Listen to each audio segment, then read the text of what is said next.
in this secret little room upstairs at EastWest is what people like me who are massive nerds actually consider to be the heart and soul of the studio. So come on over here. First off, as we enter the tech office, you'll notice there's a bit of an amp graveyard. As I mentioned, the amps in EastWest, they're old and they're high quality Macintosh amps, and they take a lot of work. Amps are so notorious with techs to be the thing that takes the most time to actually work on. So at any given time, you are working on like 10 amps. So we're swapping them out and things happen all the time. So obviously there's a bunch of stuff over here. It looks like some amps over here. And some of the stuff might be storage too and working perfectly fine, but this is the entrance to the tech shop, and it has always been this way. It used to be the tape storage down here. Looks like there still is some tape storage happening down there. Back when we used the tape machines all the time, that was full of tapes. As we enter in through, we'll see all of our tech's fancy little contraptions that he uses to test stuff inside the studio. Like most techs, the tech office is a tornado, right? It's always going to be. I've never seen an organized tech shop in my life,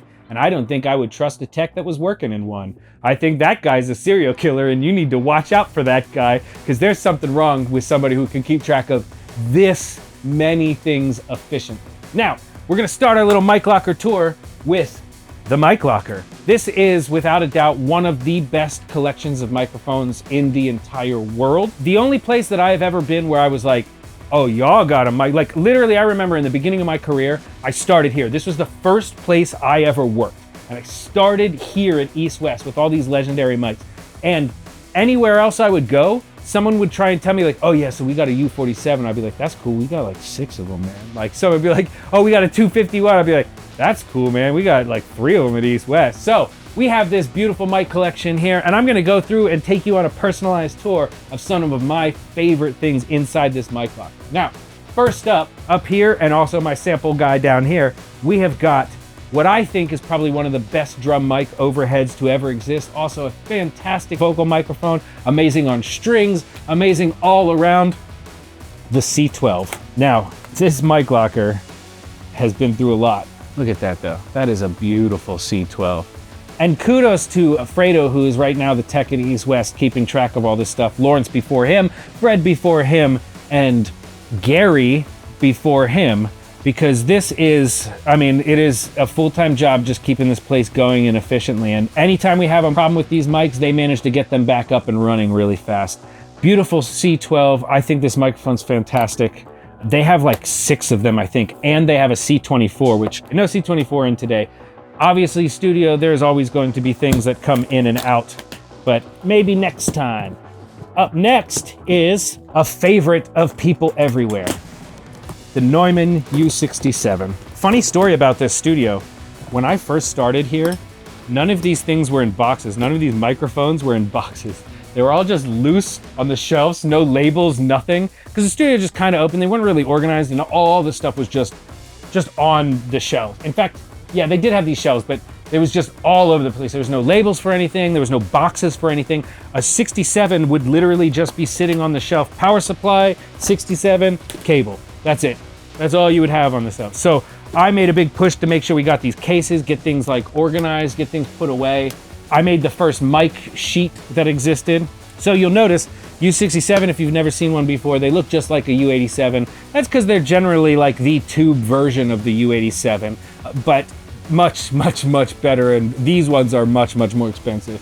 These days, a U67, probably a vintage one like this, probably runs you $15,000 to $20,000 easy, if you're lucky, if you can even find one. Up next is the CMV51. This is an early Telefunken mic from the 50s. It's really cool.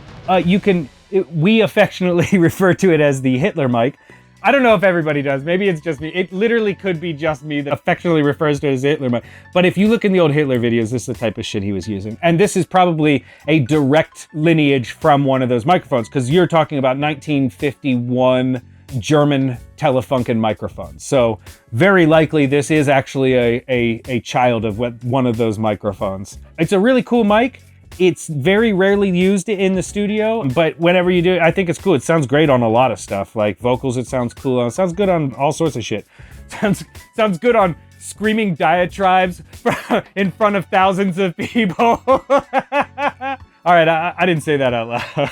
All right, so really cool mic, really unique, not something that you would see every day. So the next thing I'm going to show you here is something that very few people have ever touched in their entire lives, because there's not many of them in existence. This is a true pair of Neumann M50 stereo microphones. You can see here, they are beautiful. They're in great shape.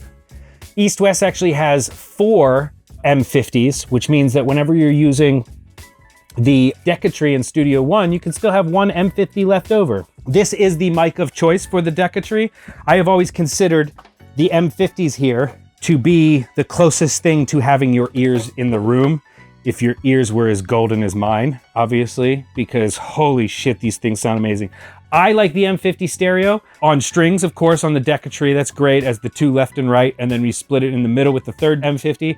But even more than that, and more iconic than that, the M50 is known, for me anyway, is Studio 2 drum rooms. Oh my God. As a microphone for the drum rooms in Studio 2, the M50 is hands down one of the best sounding things you've ever heard in your life. The M50 through the Fairchild, you've got yourself a nice little $200,000 mic chain there that you can go ahead and tell everybody that they can never have unless they work at EastWest, because it's one of the only places you can do it. If you want to hear the sound of M50s in Studio 2 as drum rooms, go listen to Audioslave, the first record from Audioslave that was done in Studio 2. That's the record that makes me capable of knowing exactly. I can hear songs on the radio with drums that I'm like, oh, that was in Studio 2 for sure. I can recognize that room from just recognizing Audioslave's drum sound. It's the sound of Studio 2.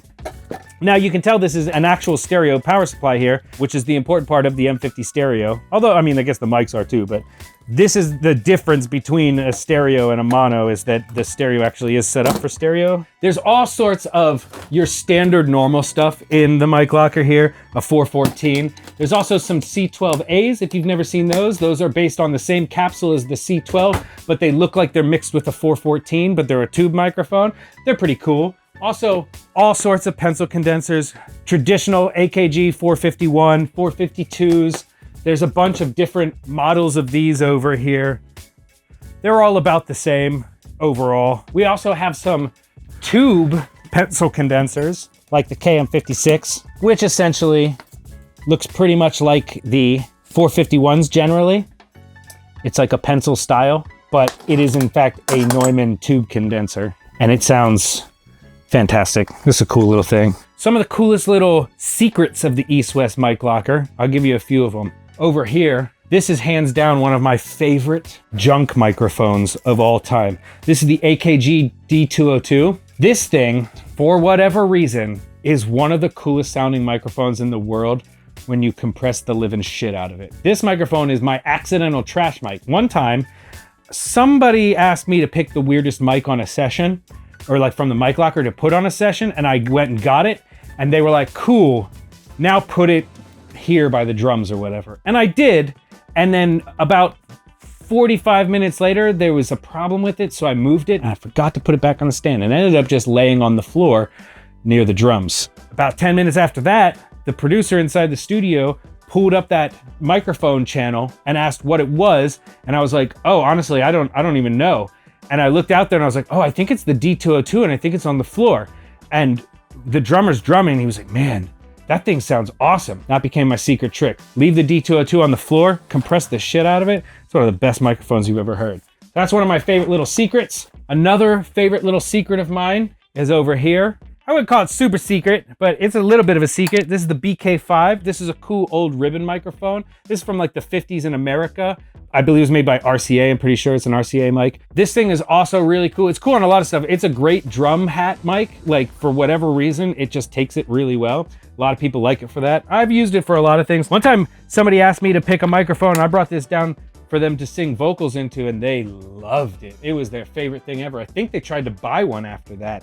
Anytime I was doing a movie shoot in here and somebody was like, get me a microphone, I never brought them a nice microphone. The only time I ever brought anybody a nice microphone was Ariana Grande asked me one time to bring her a nice microphone. I was like, all right, I'll bring you a nice microphone. But everybody else, I give them this microphone. This is the most studio movie fucking microphone that you've ever seen. Every time you see a fucking movie with some asshole singing, they're like singing, you're fine, holding it, you know, like they're fucking, it's fine. It's not a great microphone, but it's fine. But it's the one everybody thinks of because of Elvis or whatever. Good job, Elvis. You ruined movies forever for me, asshole. There's normally a pair of 44s in here, but they have also gotten a couple pairs of these 440s, which are Phantom Power ribbons that are made by AEA. These are the moderns. I mean, there's a modern 44 too, but this one is specifically, obviously modeled after the 44. These look nice as hell. They're so shiny and bright. And then you could be Dementis. Tell him if he comes out, we'll spare the children! Or whatever the fuck he said, I don't know. So yeah, that's a cool microphone. I love these. These are good ribbons, good little ribbons. They're great on horns, these. Brass in general is pretty good on that. Here's some more rarities down here. These are one of my favorite microphones for toms. This is, if anybody's ever like, yo, we're trying to get that Ringo drum sound, C55s. C55s, and what's cool about these is they have a rotating capsule, so you can use them as end address or side address, which is really cool for toms because you can kind of just get them right over the tom like that and face down. So they're really cool. I use these a lot whenever somebody wants like that really vintage drum sound, and specifically we used them on Ringo himself one time. So Ringo used these. They must be good, right? If you're trying to get that drum sound, they must be good if Ringo used it. What do you know? This, I've never used and I don't know anything about it. This is an Altec M150. I have never seen this mic before in my life. It's here and it comes with a power supply. I've never used this mic. I don't even know where it's from. I've never even heard of it, but this is cool. I'm gonna have to try this out next time I come to East West. It looks awesome. It looks like it might be Omni or something. I don't know, it looks weird. I'm gonna try this out next time I come here, but I've never seen this before. If you've seen this before, tell me about it, but this thing looks cool. Got a little power supply. I need to know about this thing. This is why I know so much about the EastWest mic locker, is because there was never a time in my life where I didn't walk into this place and go, oh, I wonder what that is. Wonder what that sounds like. As soon as I started here, I was like, oh, I've never seen any of these microphones. I'm gonna use all of them. And so I did. I started pulling, I've used every single mic in this locker. There's not a single one that I didn't touch. Speaking of which, one that I didn't show, but one I certainly should show, is my favorite mic in this locker, by far, the Elam 251 from Telefunken. Now this is such a good microphone. God, this microphone's amazing. This is my favorite microphone ever. If you were like desert island microphone, I'll take a 251 and I'll just listen to my farts for the rest of my life. I'll just mic my farts up and I will listen to that for the rest of my life. Because even a fart through a 251 sounds amazing, man. So good. If I'm on a desert island, what else am I doing, man? It's not like I got a guitar, you know? I've got to mic up my farts or something. I'll get bored really fast. Also in the mic locker, there is some studio, actually, here's the problem. That looks like I wrote that, and then this looks like no, somebody signed it, so it's not me. The sex stick, I don't know what this does, but I don't think I need it. And then there's also one for Studio One back doors, which this is the type of thing when you see stuff like this, somebody knows what this is for, and it's for a fucking specific, there are specific size. Look, this one's got a pad on the end. This has got a little, there's something very important that these do. It's been lost to time, but nobody will get rid of them because they're afraid whenever they do, they'll be like, oh, fuck, we don't have the sex stick anymore. I know exactly what it's for. Keith knows what the sex stick is for. It's for the piano. Oh, it's a piano. Oh, okay. So this is if you want to short stick the piano. That makes sense. See, somebody knows. Somebody always knows. All right. Outside of the microphones, there's some really cool extras around here, of course. We've got these AEA mic pre's. These are the ribbon pre's. These are so good. I actually just got a new version of the AEA pre recently, and I tried it out, and it sounds so good. It's a 500 series. That's my endorsement for them. They gave it to me, so I'll tell everybody about it, but it was good. I liked it a lot. There's two of these, two stereo AEA ribbon pre's. For whatever reason, there's a Motu back here. Who knows why, but this has definitely been replaced these days by an SSL. There's usually an Apollo in here too. It's probably getting used. Lots of DIs.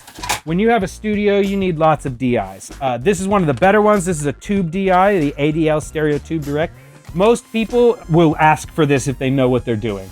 If they don't really care, they'll just say, yeah, JDI is cool. JDI is a good D, but this is really the jam if you're gonna have a nice tube pre. There's also, hilariously, some cloud lifters. These weren't here whenever I worked here. Somebody would have made one of those if they need them. And J4s, stereo line drivers. This is for iPhones and stuff like that. This is the type of thing, if somebody's like wanting to plug into the console with an actual connection, and you want to be able to have some gain sourcing for it. These are cool. I like these. These are EastWest exclusive. You can tell because they've been made. Somebody made these. These are dual ISO transformer boxes. This is a hum eliminator. This is send something through a transformer to eliminate hum. That helps a lot of times. These are all homemade DIs. This is cool that these are here, these old cello DIs. Back whenever cello existed, they made everything, because probably there wasn't as many audio companies or whatever, but they made everything. So if you needed a headphone box or a DI box, they made it in-house. They bought the boxes and they literally built them with the pieces. Super cool, super simple. It's not hard to make a DI box, and you can tell these are basically damn near just kits. But you can see, oh, look, even these were before. Oh, this one's got an Ocean Way recording sticker on it. So this is talking 70s, 80s at least. The little Rupert Neve Designs DI. This is cool too. I've used these a couple times. This is a really cool guitar routing. If you don't know what one of these is, you are not a guitarist. But if you are a guitarist, you'll look at this and you'll be like, hell yeah. These little labs, they're guitar distros or instrument distros. You put the instrument input in the front and you can route it to any of the outputs, which are XLR or TRS, yeah. So you can run this across the studio, and it also has outputs on the front as well. There's a lot of options for it. It's basically a DI and a patch bay and a ground lift and so many things all combined into one. These things are good. A line driver, they're so good. These are great. Phantom power boxes. In a studio where phantom power is essential, if phantom power doesn't work somewhere, sometimes you need, and sometimes there's not a way to get phantom power. Like sometimes if you're trying to use somebody's gear in the studio, it doesn't, because the patch bay is where the phantom power comes from in 2 and 3, and it's always on. If you bypass the patch bay, no phantom power. So the consoles themselves don't have phantom power in 2 and 3. Obviously there's some leftovers. I just found this story out. I did not know that. The story of the 31105s was that there was a second, or a third, I should say, 8078 that they butchered to chop all the extra modules out. So that's the reason why there is so many modules. I forgot about it. I knew about it. I only knew it as a frame. There used to be a frame in the very back, in the deepest, darkest of the studio. And I always saw it, was like, oh, cool. And they always talked about, oh, the other Neve. This was the other Neve, and they butchered all of the modules out of it, and then they brought them up here as spares. There's also Trident A-range spares over here as well. You can see these are the gray ones. That's how you know that they came in America. The difference between the American ones, as far as I know anyways, I might be wrong on this one, but the difference between the American Tridents and the European Tridents was the color. The American Tridents had these gray faceplates, or most of them did anyways. Spare 550As in the studio. There's a lot of spare gear up here. This is where we swap stuff out, including over here, the Studio 2 amp. Whenever we toured Studio 2, there was a crown in there. This actually is the other Macintosh that belongs in there, currently getting worked on. And also you can see there's some more Trident A-range modules on the console there, and you know, a nice set of NS10s for Fredo to be able to listen to some stuff and work on stuff, and all of the cables and resistors and capacitors and zip ties and Neve 8028 routing module PCBs, and what else is here? 440 and 438s tested. Like, there's so many things that are over here. This is amazing organization, but this is about the most organization you're ever gonna get from a tech, because it is really hard to keep this type of shit organized. This is actually the most organized I've ever seen it, to be honest. It's really good. This is really funny. As soon as I saw this, I recognized it. I know exactly where this is from. This is from one of these. And I know that because these are the lights in Studio One. And I was the first person to figure out that the reason all the lights were going out is there was a cap that was burning out in them. And so I started coming in here. All 4 of these used to bloat up and they would burn out. And so I used to come in here and I would just get a whole bunch of these 470 microfarad fucking caps or whatever and throw those bitches in there and swap them out. And I fixed it. I was the hero. Look, you can see the difference. Somebody's done this already. Here's the blue ones, and then here's the brown ones. And I believe the blue ones are the new ones and the brown ones are the old ones. And then I became the person who fixed the East-West lights, and then I became the lighting guy, which is how I got my first credit as a lighting guy, but it also got me in the studio. So I was kind of grateful for that. You know, sometimes that's how you get in the studios, is you fix some shit that ain't related to the studios, but they're like, hey, that guy can fix lights, you know, so you get in. Is there anything I missed? Oh man, this is so cool this is in here. This is a Lang EQ. If you've never seen one of these things before, these things are so amazing. They're like basically like everything the Pultec wishes it was. It's like The Pultec's all smooth. This has got a sharp, aggressive edge to it, man. The Pultec's like real big wide bands. It's got a lot of frequency selections. You can do so much with these Langs, man. This is probably one of my favorite tube EQs that ever existed in the history of the world. If you've never checked out a Lang, man, you really got to check out a Lang. They're amazing. And that has been a tour through the EastWest mic locker. If you come here, you definitely got to check it out. Assistants love whenever you ask them to set up 15 microphones so that you can try every single one of them. They love that. That's their favorite thing to do, is to do arbitrary work just so you can hear the difference between microphones. So make sure you try that out next time you're here. I personally, as an engineer, I love doing it because I love like, yeah, assistants, they really love it. There's no sarcasm in that one. Make sure you follow EastWest on all its social media. Make sure you follow me, Greazy Wil, and check out all the other videos we have in this series of Inside EastWest.